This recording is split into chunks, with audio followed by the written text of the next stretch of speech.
Hello and thanks for joining us for this week's track guide in association with Kireth eSports. We've got a bit of a 2-in-1 video today. This is for Daily Race B and Daily Race C on Gran Turismo Sport. We will be moving over to Gran Turismo 7 videos in the near future, but whilst we're still just figuring out the tuning, and I think there's a couple of bugs at the moment that people are exploiting, I'm just going to stick with the sport videos, and I'm sure there's still a lot of people that want to do these races. If you're watching this and you don't want to do GT Sport races, then you definitely should this week, because this is a really fun combo.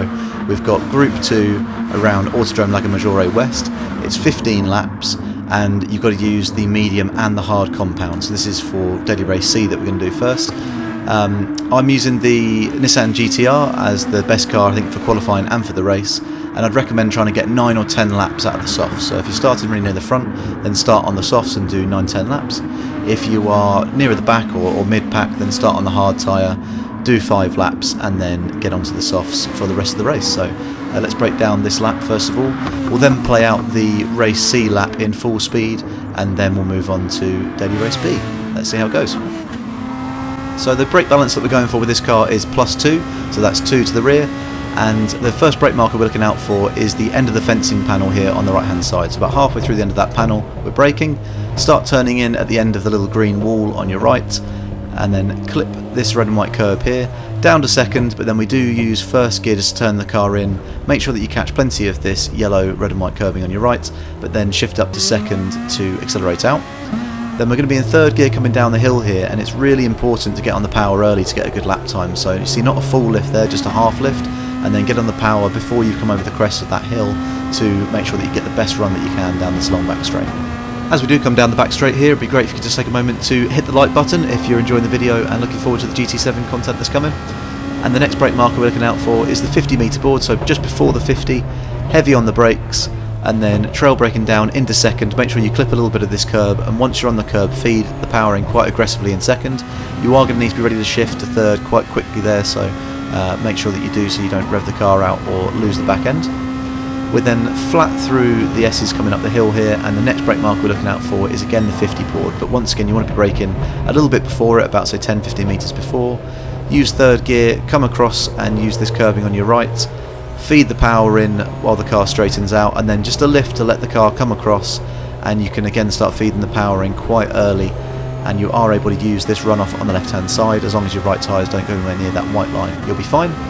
And lastly, just before the end of this curb in here, a dab of brake in fourth gear, keep the car in fourth, turn in, and then you again accelerate quite early in this car because there is a lot of grip. So that was good enough at this time for a 1:13.257, which was a number 9 time I think in EMEA, so hopefully that helps. We'll watch this lap out now in full speed, and then we'll move on to the Daily Race B lap guide.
Here we are then for Daily Race B, and this is another really interesting one. It's Blue Moon Speedway in reverse, but in Group 3 cars, and it's 10 laps, so really great Race B.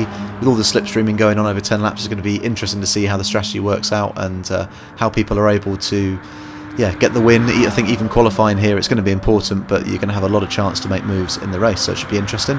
It's only a very short lap, 42 seconds, but this was the 6th time in EMEA at the time, so hopefully it gives you some good pointers.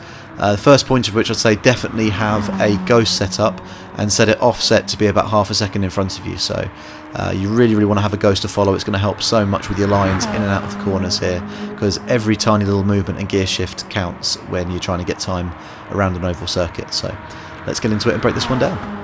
So one thing with this car on the track is that the brake bias is locked, so there's no changes that we can make there, and TC you obviously want to have on 0. The first turn-in marker that we're looking out for is after the 100 metre board. There's 2 white sections of barrier. When you get to the second white section of barrier, you start turning in. Lift off, don't fully lift, but just about sort of half, 3/4 of the way. Downshift to 5th, and then start feeding the power in there as you change from the blue to the yellow curbing. So those are the markers that I'm using to give me my sort of turning and acceleration points. We're then flat through here, and you want to stay sort of tight down to the curbing and inside, but don't touch it. And then move back up to the left for what is going to be our braking zone. So just after the 100 metre board, there's a Marshall signal box there, so hanging up from the fence. Brake hard, down into 4th gear, get your right tyres to come across onto the inside lane there, so just in the bottom lane on your right hand side. Then you can start accelerating out. Speaking of accelerating, it's really important in this car that you rev 4th gear out and don't really rev 5th gear out. So 4th you want to rev quite a bit, but 5th you shift as soon as you get to 170. That's going to be really important for getting a good lap time. So hopefully those help you, and that you're enjoying still a little bit of GT Sport daily races as we transition into GT7. Good luck with your qualifying, and please drop a like if you've enjoyed the video, and we'll see you for some races in the week. Thanks very much.